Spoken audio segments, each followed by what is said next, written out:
lot of times people just assume that I'm training her as a service dog, when in reality, Hallie's been my service dog now going on basically 4 years. I have a condition that's known as Tourette syndrome, but it didn't get diagnosed until I was almost 19 and in college.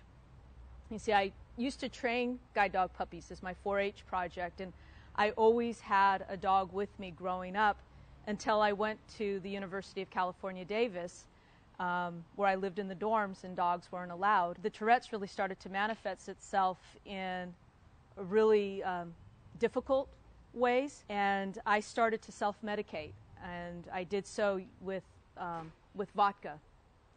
And I ended up one night in the emergency room with a blood alcohol level of 0.2 and suffered from alcohol poisoning.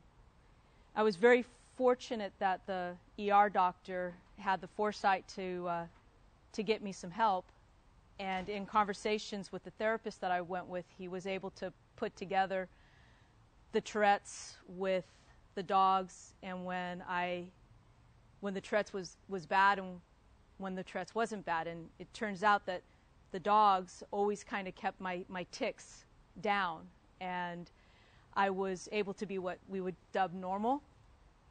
And so he suggested that I start using a service dog, and my very first service dog was a career change German Shepherd, and he worked with me for years. This is how come I'm able to be out in the world. Without the dogs, the Tourette's can get so bad that I have physical manifestations of things like head banging and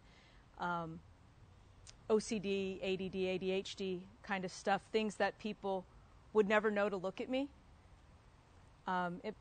What makes it hard, though, is it is an invisible disability, and to always be up against the questions of, well, why do you have that dog? I have this dog because she is a part of me, and she what makes my life normal again.